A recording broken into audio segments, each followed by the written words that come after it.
Go. All right.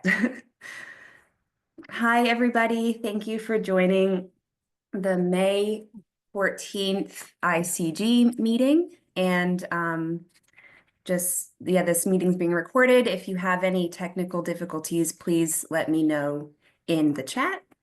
And I don't think we have anybody new here, so we don't need to do introductions, but yeah, thank you all for joining this morning. So moving on to item 2, approval of the April 2025 minutes. And just as a recap, that was the meeting in person last month, and we looked at the different TIP projects and approved their conformity status. And so does anyone have any questions about the minutes or had a chance to review? Great. I don't have any questions. Okay, awesome. Me. Okay. And can I please have a motion and a second to approve the minutes? I'll make a motion to approve the minutes of the April meeting. I'll second the motion. Okay. Thank you. And now we will now vote on approval of the minutes. Everyone in favor, please say aye. Aye. Aye. Aye. Awesome. And the minutes are approved. We will now move on to the next item on the agenda. And this is the conformity determination of the 2026 to 2029 TIP. We'll review the modeling results of the regional emissions analysis, and then our public comment period begins tomorrow. And it will be a 30-day public comment period. So to help review, I will share a PowerPoint.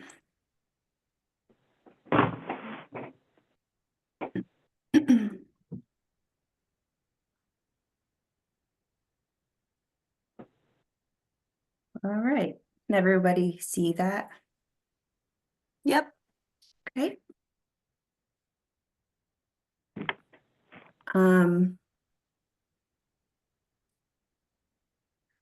Okay, so the current mobile budget deemed adequate by the EPA is the 2023 motor vehicle emissions budget.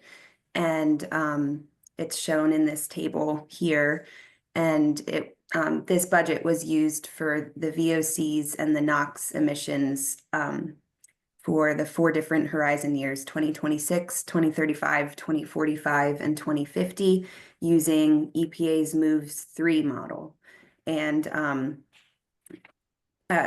although the MOVES 5 model is the latest model, we used MOVES 3 for the conformity this year because MDE is working on the new SIP. And so with this year's conformity, the timing of it didn't quite match up. So that's why we use MOVE 3. And then I guess for next year's, we will use MOVES 5 and the new SIP budgets. So for VOCs, we had 17.47 tons per day is the approved budget. And then NOx emissions, 35.26 tons per day.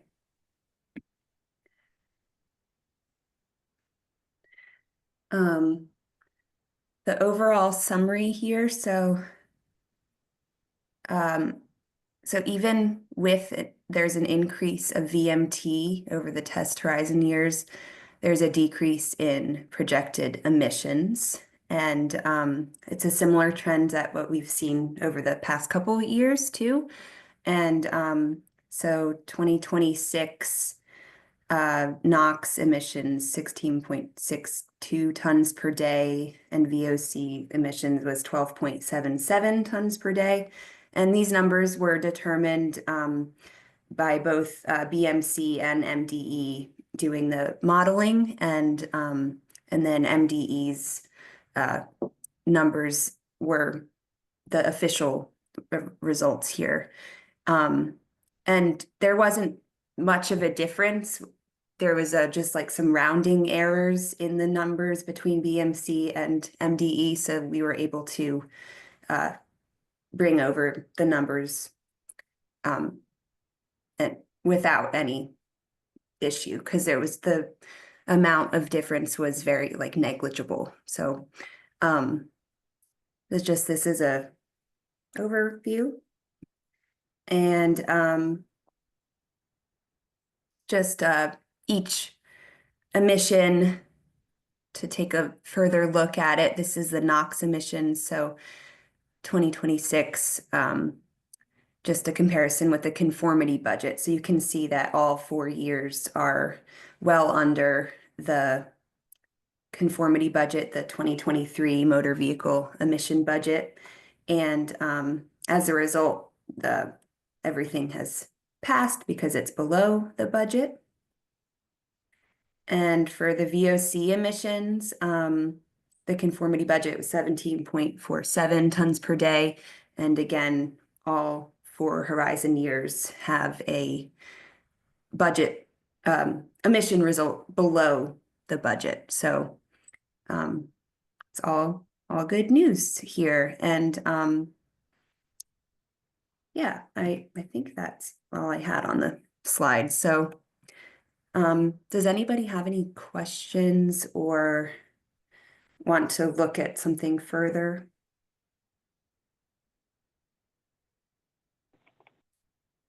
Okay. Well, What's the primary driver of it going down? Just better vehicle emissions and increased like electric vehicle adoption? yeah, I think so. I was curious about that before too. And so with VMT going up but emissions going down, I think it's attributed to just better efficiency in newer vehicles, and probably also some impact of electric vehicles being increasing every year. So MDE, Catherine, is there anything else why that might be? Yeah, I think those are the 2 driving forces, and like the new, or Marcia, you just unmuted yourself. Feel free to add on to it, but I would agree with that. No, it's usually something, it's in the model and it's the assumptions associated with some of the new motor vehicle control programs. And I'll be honest with you, I just don't remember what's in moves 3 versus moves 4 and 5. They just put those models out so quickly. But yeah, it's usually associated with some of the changes they make based on the new program assumptions, the new standard assumptions, and electric vehicles. Okay, I figured as much. I was just curious. Yeah, And that'll I be think- interesting to see for next year with the switching to a different model, how that affects the numbers for next time around.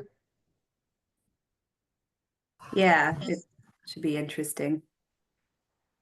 Yeah, I would think you're going, so Sophia, it's Marcia. I would think you're going to see them much lower because in moves 5, it's assuming all of the latest EPA programs that were completed during the previous administration. So it includes the phase 3 greenhouse gas for the heavy duty programs, as well as the multi-pollutant for the medium and light medium duty vehicles. It's just a lot of the new programs that hopefully will stay intact over the next 4 years. So we expect them to come down in the future.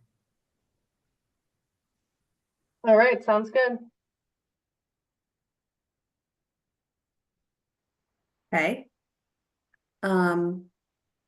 So I guess if no one else has questions or concerns, it's good to see that we're below the budget again, so that's good. And so I guess, can I please have a motion and a second to approve the emission results?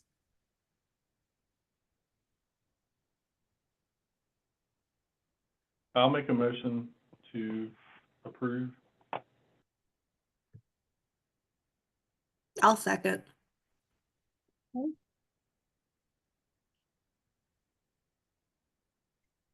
And everyone in favor, please say aye. Aye. Aye. Awesome. Okay. So the emission results are approved, and these will be the official results posted in the conformity determination document and released to the public in our comment period tomorrow. I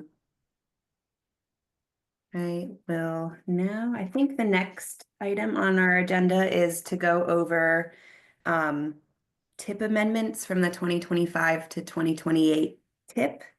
And the agenda had said there's 4 amendments, but there's actually 5, and they're all from the MTA. And they're all proposed to be exempt. And Demasia, are you able to provide an overview? Yes. Hi, everybody. Like Anna said, we have 5 amendments that are coming through this May. The first one is the bus and paratransit vehicle overhaul and replacement project. That is adding about 52 million in funds for construction, shifting it to the proper year of obligation. That project is about purchases of clean diesel and battery electric buses. The next project is the zero emission infrastructure and rolling stock project. That's adding about 22.2 million in CRP funds, and then a little under 400,000 in CMAQ funds for construction. This is accounting for a carbon reduction grant, also for the purchase of battery electric buses, and that would support the bus electrification program. And the third project. Do you all want me to pull up the PowerPoint from the tech committee so folks can see? Okay, I guess you have this. Okay, thank you. The third project is the Francis Scott Key Bridge Transit Incentives Project. This is the new project. This is a program that they're piloting that allows employers who have been affected by the Key Bridge collapse to access transit like benefits that they can offer to their employers through subsidization. The fourth project is the MARC Facilities Project, which will add about 35 million for construction, and also it had some edits to its description just to further explain the scope of the work. And this funding supports improvements and equipment for their facilities.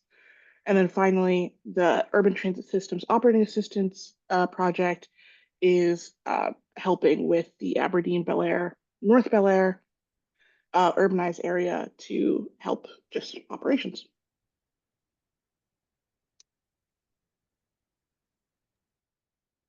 Thank you, Demasia.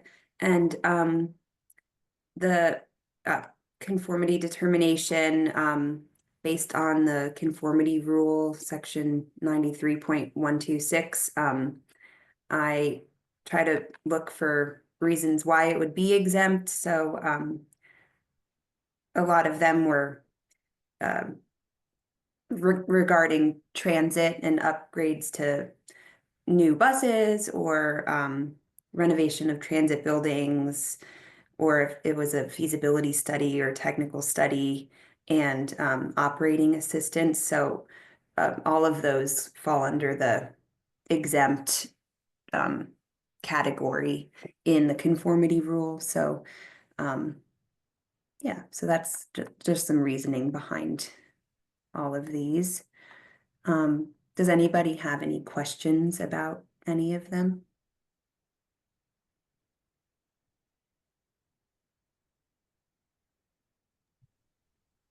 Okay. I think that makes sense, Anna.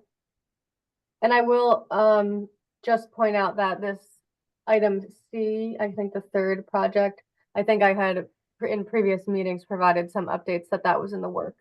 So now we're actually seeing it here as an amendment regarding the addressing congestion surrounding post the bridge collapsing. So it's coming full circle. Great. Yeah, that sounds good. Okay.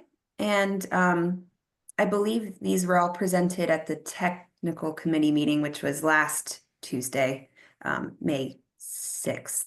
And so they'll be approved at the BRTB meeting at the end of the month.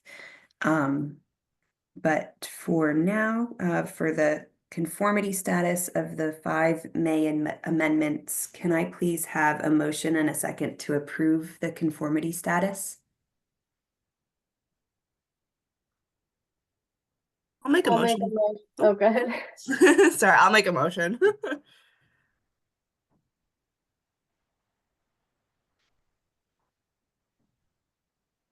Is, I guess Sophia, were you seconding? Sure, I'll second. Okay. Sounds good.